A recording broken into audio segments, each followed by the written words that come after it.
Good evening, everyone, and welcome back to SSN Network. The U.S. Senate Committee on Homeland Security and Governmental Affairs held a highly anticipated hearing involving Dr. Anthony Fauci. You remember Dr. Fauci, the physician who spent a lot of times in our living room during COVID. The hearing was convened to examine issues surrounding COVID-19 pandemic, including U.S.-funded research, questions about the origin of the virus, and Dr. Fauci's public statements and records from that period. Dr. Fauci appeared under subpoena and declined to answer any substantive comments. His decision to exercise the Fifth Amendment right became the story. Now, several senators participated in the hearing, including those who questioned Dr. Fauci or made comments. Some senators focused primarily on the origin of COVID-19. Others focused on the constitutional issues surrounding Dr. Fauci's decision to invoke his Fifth Amendment rights. Others defended Dr. Fauci and questioned the purpose and tone of the hearing itself. But today, I'm not going to analyze the entire hearing. I watched the hearing, and I'm going to focus just on one exchange. The exchange between Senator Josh Hawley and Dr. Fauci. Because I think the exchange raises a much bigger question than just COVID. It raises questions about consistency, decency, hypocrisy, standards, and fairness. And as we go through this discussion, I'll allude to what I'm talking about. Senator Hawley, while acting as if he was in an old Western movie, seemed like you think he was Clint Eastwood or John Wayne in how he positioned himself and how he spoke, accused Dr. Fauci of seeking fame, seeking publicity, enriching himself, enjoying awards, and putting himself above the public interest. Now, if these things are true, they're serious accusations. If they're true, they deserve scrutiny. Public officials should be accountable. But here's a question that immediately came to my mind while watching the hearing.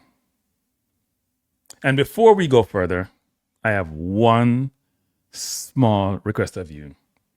If you like the content of this channel, and you want to support the channel, please like, share, and subscribe to the channel. Now, were the standards that were applied, are they being applied equally? Or are they being applied selectively?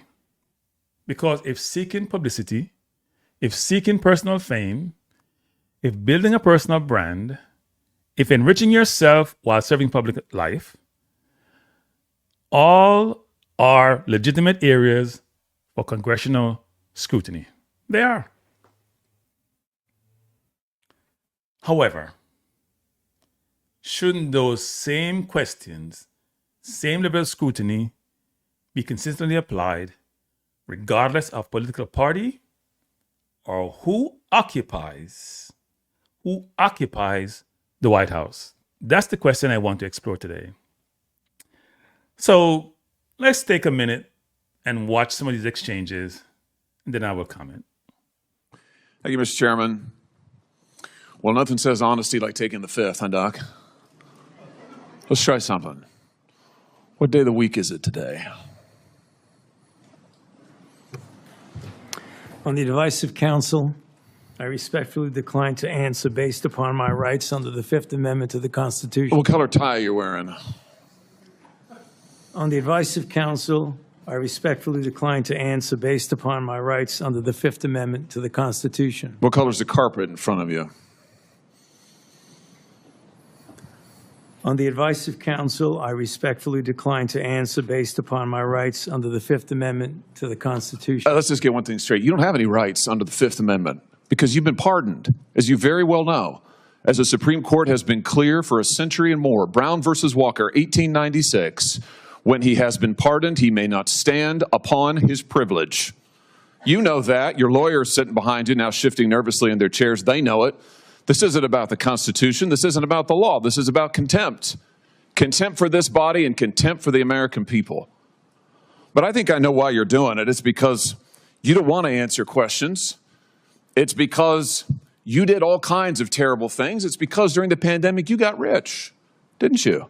You got rich while people were dying, hundreds of thousands of Americans, over 1 million in the end, and you were getting rich. And not only were you doing that, you were using federal employees with taxpayer money to apply for and solicit cash prizes for you personally.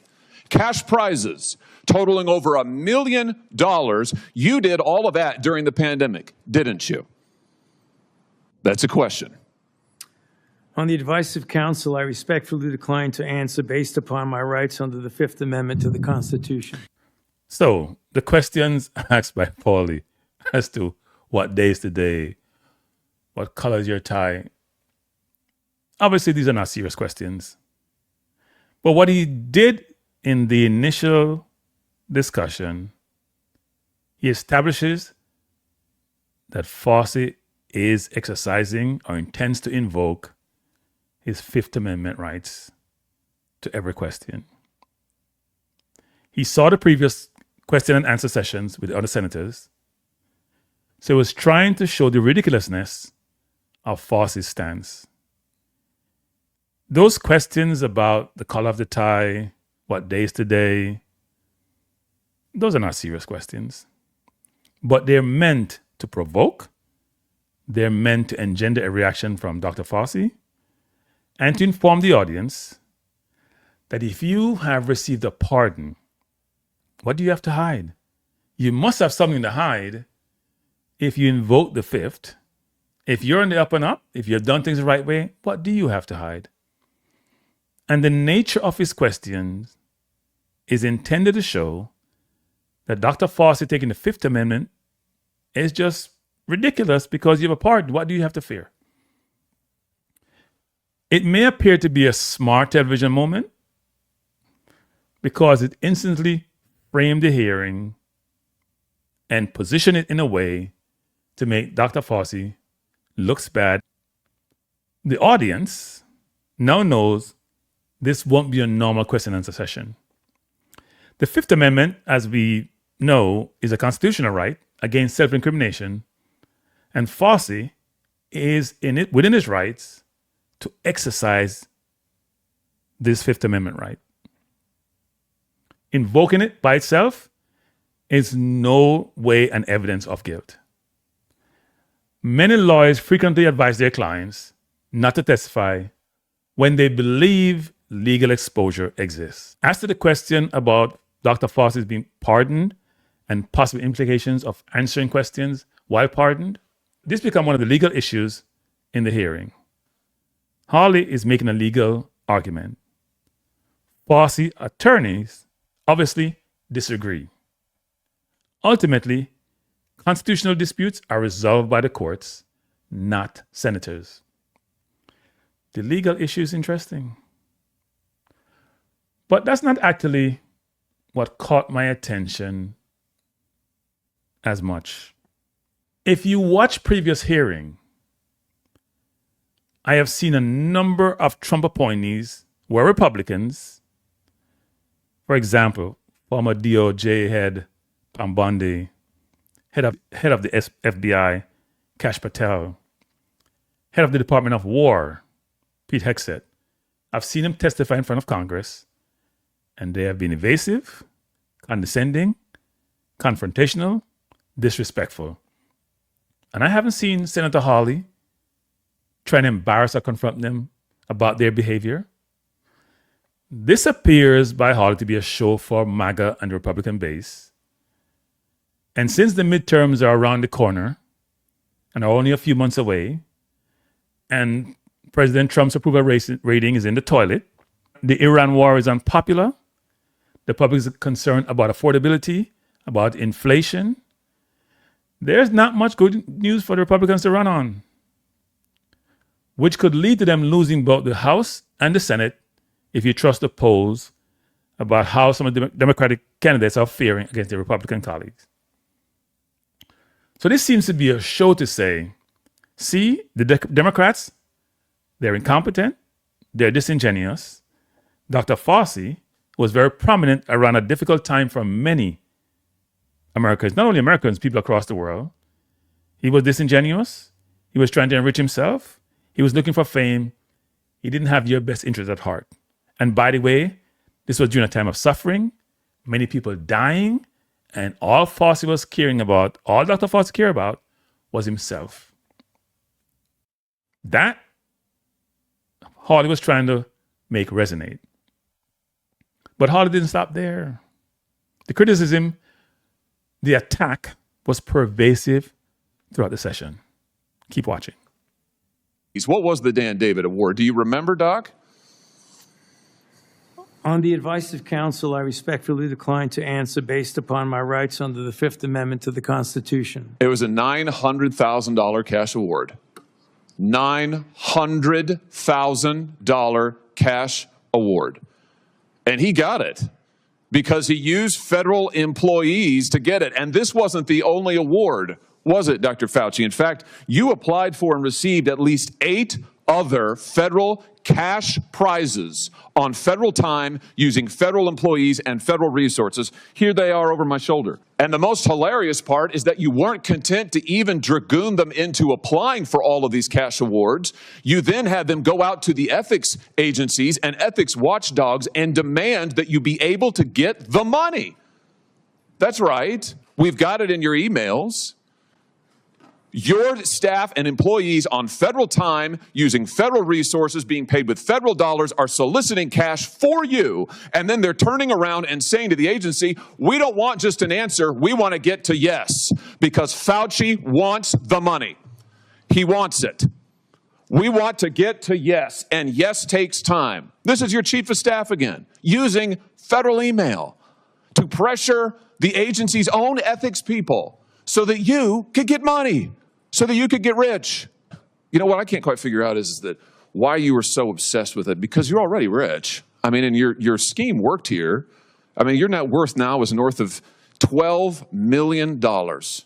You got over $1 million in cash awards during COVID, during a 12-month, 24-month span during COVID. $1 million you knocked down in cash money using federal resources. Now you're worth more than $12 million. You've got a pension that in its first year paid out north of $400,000 a year. 1 million people dead, you're getting rich. 1 million people dead, you're using federal employees to get cash awards for you. 1 million people dead, and you're here taking the fifth because you don't want to admit that what really happened in all that time was a multi-month, multi-year course of self-dealing. Isn't that true, Dr. Fauci? On the advice of counsel, I respectfully decline to answer based upon my rights under the Fifth Amendment to the Constitution. Yeah, well, silence is admission. And here's the real thing. At the end of the day, it wasn't just about the money, really, was it? It was really about a power trip. I mean, through all of this, you want to be the most famous scientist in the world. You were so focused on getting every award and every drop of cash that you could, all because you wanted to be on TV. You wanted to be the sun god of science. You wanted to be the guy who was in charge of it all. You wanted to blambast Trump. You wanted to make sure that nobody else stole your spotlight. You wanted to be the guy. You may have been a good public servant at one time. I don't know. But I can tell you from reading your emails now, from looking at what you did, how you used your employees, somewhere along the line, it became all about you. You became a narcissist and a megalomaniac and a liar. And you've lied to the American people, and you've lied to this body. And you've disgraced your profession by doing it. You called yourself the most famous scientist in the world. You've done more to harm science than anybody in my lifetime. And I hope you'll go home and write that in your diary. Now, Hawley alleges that Fauci got rich during the pandemic. Now, they got rich inappropriately. He indicated that Fauci used federal employees during COVID while people were dying to get funds and enrich himself. He was focused on fame, publicity, awards, celebrity, ego. He was focused on building his wealth. Now, these are serious criticisms. public officials deserve scrutiny, and Dr. Fauci is not above scrutiny. If someone was misusing his office, he should be held accountable. However, that is not applied across the board.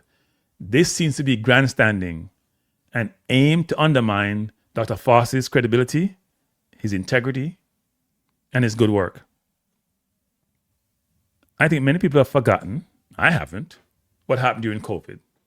And that Dr. Fauci was one of the people on the front line, providing us with daily updates, trying to protect us. Now, Hawley continues to talk about self-enrichment, about money, about benefiting personality, about public image. Are those legitimate questions? Yeah, some of them are. You have to ask those questions. He's a public official.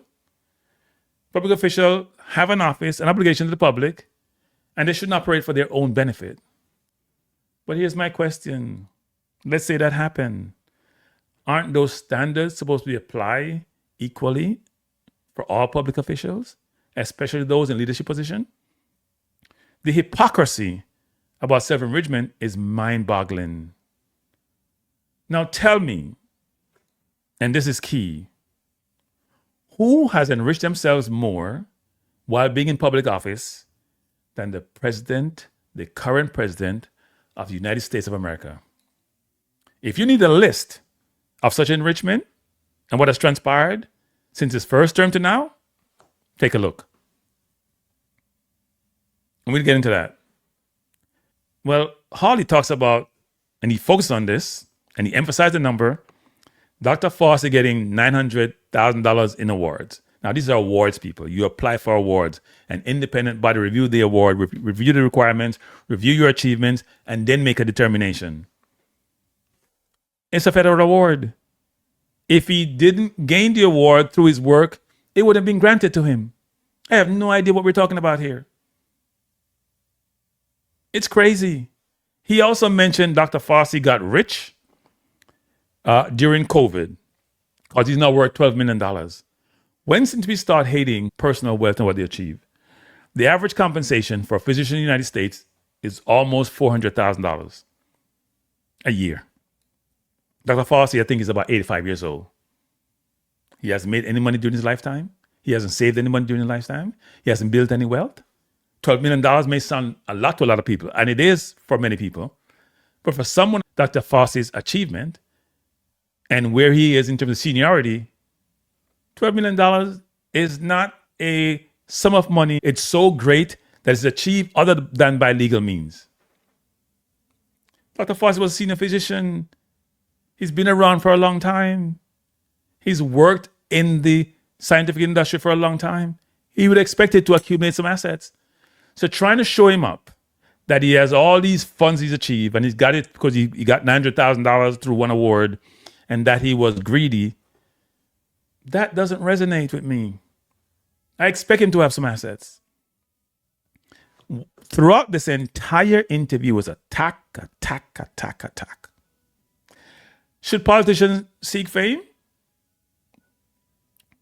Should politicians enrich themselves? Should politicians use public office to promote themselves? Should politicians build their own brand? I don't think that's the purpose of public office. Did Dr. Fauci do this? You can make your own determination as to, was he just being a public servant, which then comes with it notoriety, given the prominence of his role, and he was the main spokesperson for the government and for the CDC in this environment as it relates to COVID-19, where the world was watching and following sometime on his every word. There is notoriety that comes from that. Doesn't mean he was seeking it. It meant it was going to be bestowed upon him because of the role he played.